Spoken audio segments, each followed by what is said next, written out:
Hey everybody, I'm back here at Barnes & Noble at the Grove.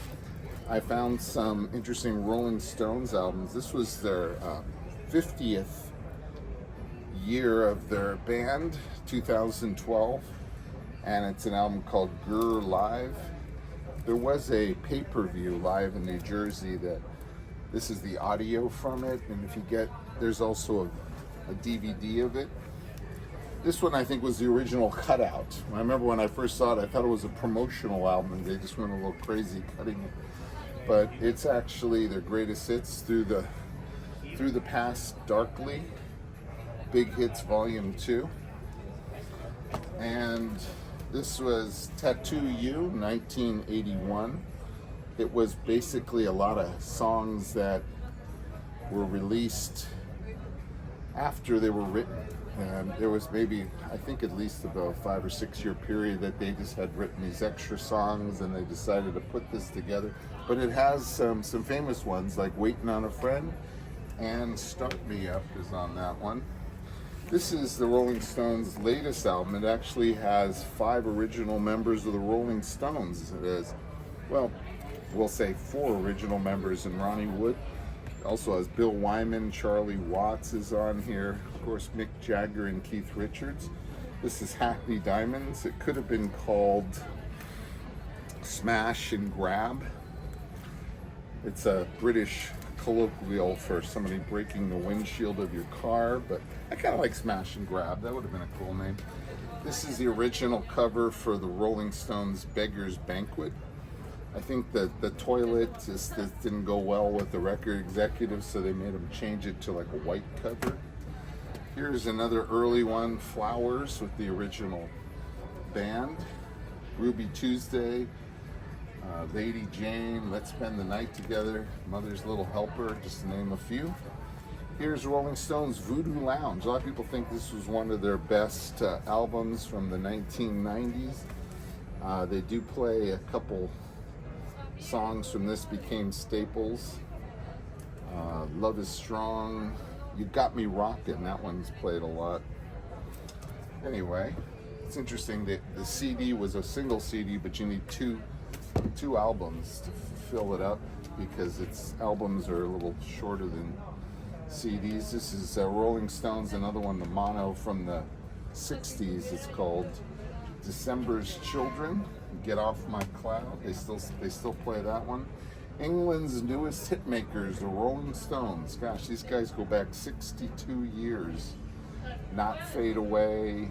They started out by doing more cover tunes on this one, then they started writing their own songs.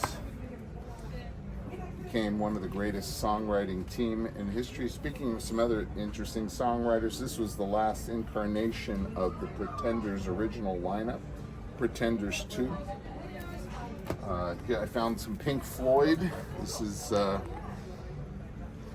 stuff after Roger Waters left. It's the Division Bell and Momentary Lapse of Reason. Here's an interesting picture disc. This is Top Gun. And you had those great songs by Kenny Loggins, Danger Zone, Berlin, Take My Breath Away. Interesting picture disc. Tom Petty and the Heartbreakers, Damn the Torpedoes, Don't Do Me Like That. Refugee, here's their greatest hits on 2 albums. And of course Prince, here's his breakthrough album, really broke through. Right after 1999, Purple Rain soundtrack, the story about him and his girlfriend Vanity. Here is Prince, the hits, Volume 1 and Volume 2. I don't know if they include the singles. I got one that was 3 CDs that had the singles also. The B-sides of the singles, rather. Here is Tom Petty, Full Moon Fever. This includes 2 members of the Beatles, Ringo Starr and George Harrison. I'm not sure why he needed to do a solo album, because most of the Heartbreakers played on this album. There's another one from Prince, Piano and Microphone, 1983. It's just him, the piano and a microphone. That's kind of some of his last concerts were just that. I got a few more here. Here's Van Halen 1984. It was released in 84, last original lineup album that included all four until the 2000s. And a guy who's very, very prolific, Neil Young.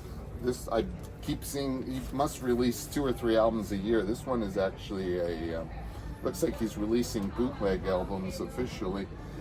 The Dorothy Chandler 1971. I'm happy y'all came down. Here's Harvest Moon from the 1990s.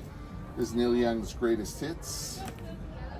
And of course we've got Before and After, another Neil Young album I'm not familiar with, but it could possibly be a greatest hits album. It says Songs from My Life, recently recorded, create a music montage with no beginnings or endings. So I guess he re-released some songs like the ocean, I'm the Ocean, Mr. Soul, Comes the Time. This is 3 LP set decade, the first 10 years of Neil Young. And I'm going to finish up with a couple of classics here. Jimi Hendrix, Hollywood Bowl. This I think was also originally a bootleg, and they released it in his box set, and now it became a separate release. And here's Elvis live in 1972. Thank you all for watching, and keep on rocking. Bye now.